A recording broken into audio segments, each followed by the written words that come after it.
అందరికీ నమస్కారం, శుభోదయం. Welcome to money master. ఇవాళ 15th ఆగస్ట్ ఫ్రైడే. ముందుగా ప్రేక్షకులు వీక్షకులందరికీ స్వాతంత్ర దినోత్సవ శుభాకాంక్షలు. ఏషియన్ మార్కెట్స్లో ట్రెండ్ కొద్దిగా పాజిటివ్గా ఉంది. నికాయ్ 1% మేర అండ్ హాంకాంగ్ 1.3% మేర నెగిటివ్గా ట్రేడ్ అవుతుంటే షాంఘై 0.04% మేర ఫ్లాట్గా ట్రేడ్ అవుతుంది. చైనా గ్రోత్ నెంబర్స్ వచ్చాయి.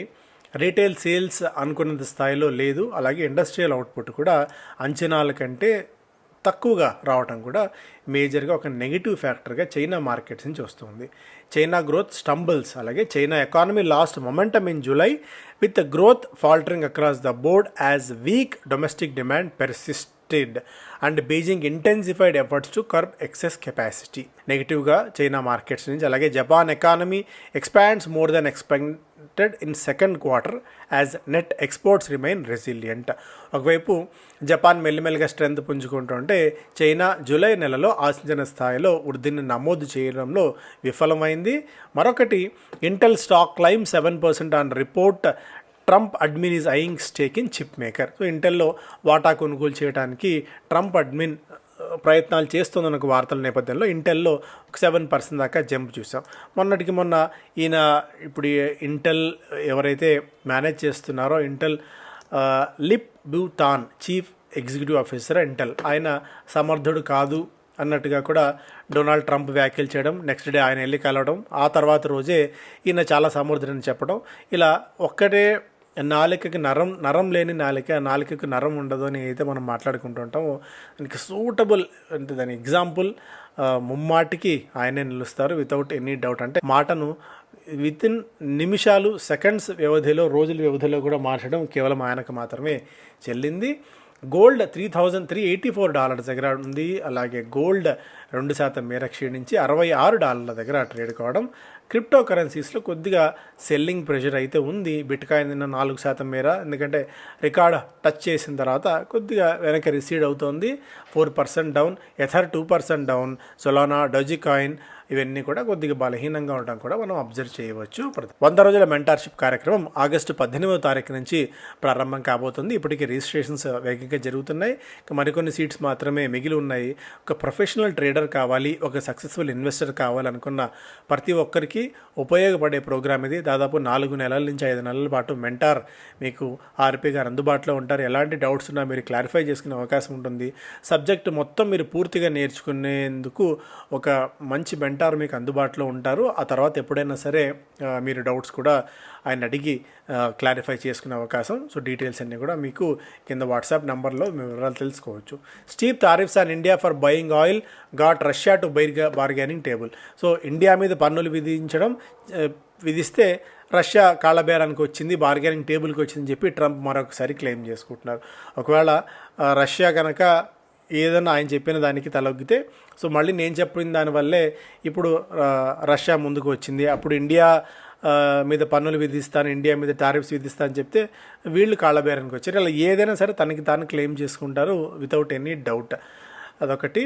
అండ్ ఇవాళ ఈ భేటీ ఉంది కాబట్టి సో మేబీ నెక్స్ట్ వీక్ మనకు మార్కెట్స్ మీద ఇంపాక్ట్ ఖచ్చితంగా ఉంటుంది. ఈరోజు వచ్చే అవుట్కమ్, ఈరోజు వచ్చే డెసిషనే మార్కెట్స్కి ఒక దిశానిర్దేశం చేసే అవకాశం ఉంటుంది. అట్లీస్ట్ కొద్ది గొప్ప నీజర్క్ రియాక్షన్ అయినా సరే కేవలం దానివల్ల వస్తుందని మనం గమనంలో పెట్టుకోవాలి. 18 సంవత్సరాల తర్వాత S&P rates India higher for resilience. Upgrade to sovereign rating of BBB with stable outlook seen lifting foreign flows. So ప్రపంచం ఎస్పెషల్లీ యుఎస్ నుంచి మనకు టారిఫ్స్ ప్రెషర్ ఉన్నప్పటికీ, geo economic and geo political tensions ఉన్నప్పటికీ కూడా 18 సంవత్సరాల తర్వాత ఇండియా ఇప్పుడు ఒక గ్రోత్ పాత్లో, ఒక పటిష్టమైన వృత్తి పదంలో నడిచే అవకాశం మన దగ్గర ఉంది అని చెప్పి S&P కూడా మన దేశ సార్వభౌమ అలాగే మన దేశ సావరిన్ రేటింగ్ని మరింత మెరుగుపరిచింది. సో ఈ రోజున మనకి ఆగస్ట్ 15th రోజున ఈ ప్రకటన రావడం కూడా ఒక మనలో మరింత ఉత్సాహాన్ని, మన దేశ ప్రగతి మీద నమ్మకం కలగడానికి, మన దేశ ప్రగతిలో మరింత నమ్మకం పాదుగొలపడానికి ఇది మరింత దోహదపడుతుందని చెప్పుకోవచ్చు. Robust growth outlook, US tariff impact manageable, expected 6.8% annual growth for the next 3 years, supportive monetary policy amid low inflation. ఇవన్నీ కూడా పాజిటివ్ పాయింట్. అలాగే potential risk to rating, any erosion of political commitment to consolidate public finances, sharp growth slowdown, ఇవి కొద్దిగా negative ఫ్యాక్టర్స్గా ఉన్నాయి. As of now government spending discipline ఇవన్నీ కూడా పటిష్టంగా ఉన్నాయని చెప్పి చాలా క్లియర్ కట్గా ఎస్ఎన్పి మనకైతే చెప్తుంది. దీనివల్ల ఏమవుతుందంటే మనకు ఇతర దేశాల నుంచి అప్పులు తెచ్చుకునేందుకు ఒక తక్కువ ఇంట్రెస్ట్ వస్తుంది. అండ్ మన దేశ సావరన్ రేటింగ్ ఎప్పుడైతే మెరుగ్గా ఉంటే రూపీ మన కరెన్సీస్ మరింత మెరుగ్గా పటిష్టంగా ఉంటాయి. ఏదైనా రిస్క్లు వచ్చినా కూడా తట్టుకొని నిలబడే కెపాసిటీ మనకు ఉంది అని చెప్పి ప్రపంచం మొత్తం కూడా నమ్ముతుంది. ఇలాంటి రేటింగ్స్ ఓవరాల్గా ప్రపంచ ఇన్వెస్టర్స్లో మరింతగా మన మీద నమ్మకం పెరగడానికి కారణమవుతుంది. Tata sense AGM congenial amid SP Group exit talks, corporate scorecard hits multi-quarter lows, revenue rise lowest since September quarter 23, profit growth weakest in over 2 years. So గత కొద్ది కాలం నుంచి రిజల్ట్స్ అంత గొప్పగా లేవు. ఈసారి Q1 కూడా అంత గొప్పగా లేదు. 23 తర్వాత 2 ఏళ్ల తర్వాత ఇప్పుడు కార్పొరేట్ స్కోర్ కార్డ్ రెవెన్యూ చూసినా ప్రాఫిట్స్ చూసినా కూడా అన్నీ బలహీనంగా ఉన్నాయి, నెగిటివ్గా ఉన్నాయని చెప్పి దీన్ని బట్టి చూస్తే మనకు అర్థమవుతుంది. అందువల్ల అగ్రెసివ్ పొజిషన్స్ మనం తీసుకోవడానికి కూడా ఇప్పుడు లేదు అంటిల్ అన్లెస్ మనకు ఒక క్లారిటీ వచ్చేంత వరకు. వరుసగా 6 వారాల నష్టాల తర్వాత ఈ వారం కొద్దిగా బ్రేక్ పడి లాభాల్లోకి వచ్చినప్పటికీ కూడా స్టిల్ ఇది ఏ మేరకు నిలబడుతుంది అనేది మొమెంటం మాత్రం కష్టం. ఎందుకంటే majority of the technical experts కూడా సెల్ ఆన్ రైజ్ అన్న స్ట్రాటజీ మాత్రమే ఇప్పుడు వర్కౌట్ అవుతుంది అన్నది ప్రధానంగా అందరూ చెప్తున్న అంశం. అలాగే నిఫ్టీ ఫెయిల్స్ టు క్రాస్ 24,950 ఉంటే అప్ ట్రెండ్ నిలబడడం కూడా కష్టం అవుతుంది అని చెప్పి. సో అంటిల్ అన్లెస్ మనం భారీ ఎత్తున మనీ కమిట్ చేసే ముందు కొద్దిగా మనం ఆచితూచి వ్యవహరించడం మంచిది.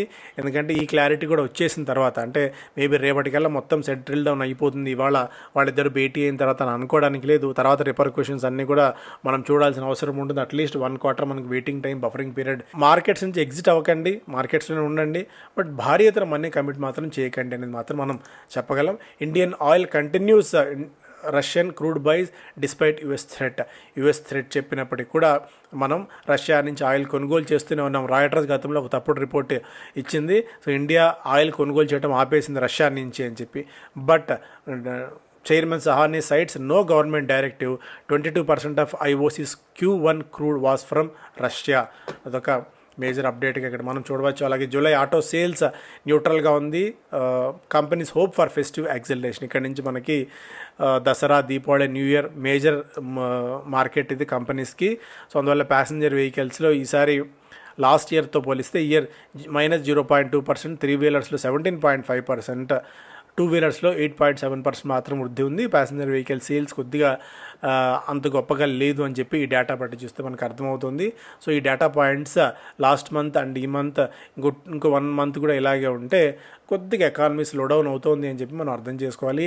India says dedollarisation not on its agenda as Brazil plans BRICS meet.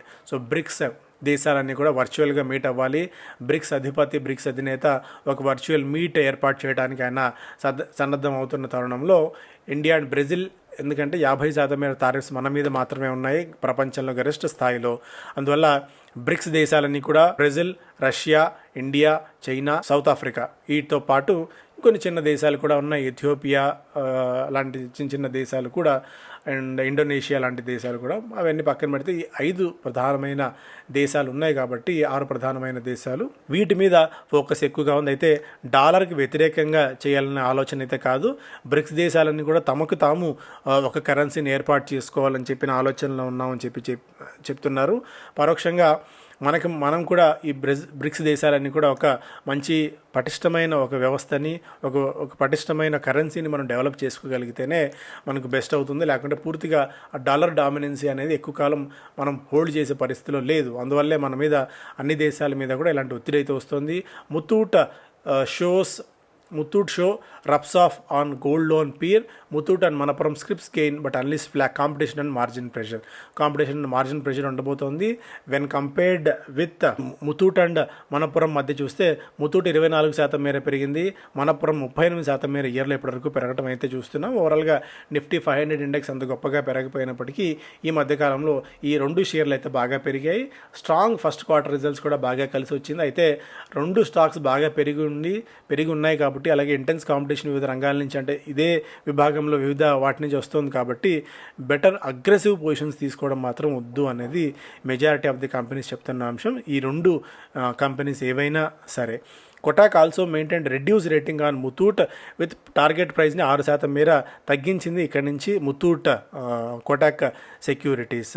అలాగే high gold prices as of no sustain అవుతున్నాయి. ఒకవేళ గోల్డ్ ప్రైస్లో ఏదన్నా కొద్దిగా బలహీనత వస్తే దీని ఇంపాక్ట్ అయితే ఈ రెండు స్టాక్స్ మీద ఉంటుంది. ప్రస్తుతానికి తీసుకోవచ్చు, కాకపోతే అగ్రెసివ్ పొజిషన్స్ మేబీ మనపురంతో పోలిస్తే ముతూట్ ఫైనాన్స్ ఒక స్ట్రాంగ్ హోల్డింగ్ మీద, స్ట్రాంగ్ వికెట్ మీద ఉంది అని చెప్పి ఓవరాల్గా స్టోరీ సారాంశం. స్పందన మ్యూచువల్ ఫండ్ మైక్రో ఫైనాన్స్ 360 కోట్ల రూపాయల నికర నష్టాలని ప్రకటించింది. వరుసగా 4 కోట్ల కూడా బలహీనత. రీగల్ రిసోర్సెస్ ఐపీఓ 160 రెట్లు సబ్స్క్రైబ్ అయింది. ఆల్ టైమ్ ప్లాస్టిక్స్ 13.2% ప్రీమియంతో లిస్ట్ కావడం.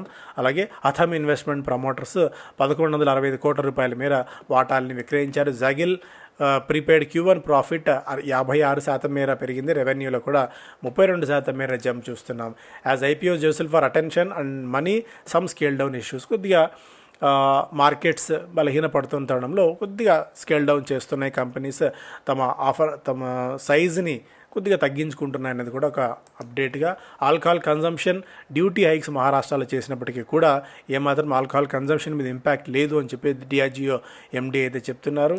అలాగే Hindustan zinc gears up for mega expansion, మంచి ఎక్స్పాన్షన్ కోసం హిందుస్థాన్ జింక్ ప్రయత్నాలు చేస్తోంది. ఈసారి ఆ ఎక్స్పాన్షన్స్ అన్నీ పోగా 65,000 కోట్ల రూపాయల మేర రెవెన్యూని కంపెనీ ఆశిస్తోంది అన్నట్టుగా కూడా ఇక్కడ ఒక అప్డేట్గా హిందుస్థాన్ జింక్ నుంచి. వొడాఫోన్ ఐడియా నష్టాలు కొద్దిగా తగ్గాయి. 7,166 కోట్ల నుంచి 6,608 కోట్ల రూపాయలకి తగ్గాయి. అలాగే అశోక్ లేలాండ్ ప్రాఫిట్ 20% మేర పెరిగింది. ఇక 10 స్టాక్స్, అంటే కొన్ని stocks mid and large and mid cap stocks ఏడాదిలో 20 నుంచి 30% మేర పెరిగే అవకాశం ఉన్న స్టాక్స్ని ఈటీ ప్రైమ్లో Reliance industries 35% potential, Indraprastha gas, Hero moto, Hindustan Unilever, CI automotive, Ingersoll, Shree cement, Sundaram fasteners, India cements, EID Parry ఇక్కడి నుంచి 20 నుంచి 30% మేర పెరిగే అవకాశం ఉన్నట్టుగా కూడా ఈటీ ప్రైమ్లో ఇస్తున్నారు. ఆసక్తి ఉన్న వాళ్ళు ఈటీ ప్రైమ్ ఒకసారి సబ్స్క్రైబ్ చేసుకుని ఫుల్ ఇన్ డీటెయిల్డ్ ఇన్డెప్త్గా చదువుకోవచ్చు. దానికి రీజనింగ్ ఏంటి, రేషనల్ ఏంటి అని చెప్పి. బిజినెస్ స్టాండర్డ్ ఫస్ట్ పేజ్లో S and P rises India's rating after 18 years. Pre tariff rush US lifts export by 7% in July. Bond market గత 2 నెలల్లో బాగా పెరిగింది అన్నట్టుగా కూడా ఒక ఇంట్రెస్టింగ్ అప్డేట్. అలాగే క్రాఫ్ట్స్మ్యాన్ ఆటోమేషన్ ఆల్ టైమ్ హిట్ చేసింది. 6 నెలల కాలంలోని 81% మేర స్టాక్లో జంప్ చూస్తున్నాం. సూర్యరోషిని 11% మేర పడింది. టాప్ లూజర్గా ఉంది. ఏ గ్రూప్ స్టాక్స్లో ఎటర్నల్ ఆల్ టైమ్ హిట్ చేయడం చూస్తున్న ముతూట్ ఫైనాన్స్ రెగ్యులర్ వాల్యూమ్స్తో పోలిస్తే 97 రెట్ల అధిక ట్రేడింగ్ వాల్యూమ్స్తో వెన్ కంపేర్డ్ విత్ 2 వీక్ యావరేజ్తో స్టాక్లో అన్న జంప్ అయితే చూసాం. బట్ చేజ్ చేసి కొనాల్సిన అవసరం అయితే లేదు ముతూట్ ఫైనాన్స్. అంటే ఈరోజు వచ్చే అవుట్కమ్ని బేస్ చేసుకుని మార్కెట్స్ని కొద్దిగా అబ్జర్వ్ చేయండి. మండే రోజు అగ్రెసివ్ పొజిషన్స్ తీసుకోవడం కానీ ఇనీషియల్గా నీజర్కి రియాక్షన్ ఉండే ఛాన్సెస్ కూడా ఉంటాయి. కాబట్టి అవుట్కమ్ అది పాజిటివ్గా వచ్చినా నెగిటివ్గా వచ్చినా రష్ చేసి మాత్రం తీసుకోవాలని ఆలోచన మాత్రం చేయకండి అంటిల్ అన్లెస్. ఎందుకంటే మనకు ఒక క్లారిటీ ఎమర్జ్ అయ్యేంత వరకు ఇంటర్నేషనల్ క్లారిటీ ఒకటి పక్కన పెడితే డొమెస్టిక్గా కూడా కొన్ని ఫ్యాక్టర్స్ నెగిటివ్గా ప్లే చేస్తున్నాయి. కాబట్టి కొద్దిగా అప్రమత్తంగా ఉండడం మంచిది.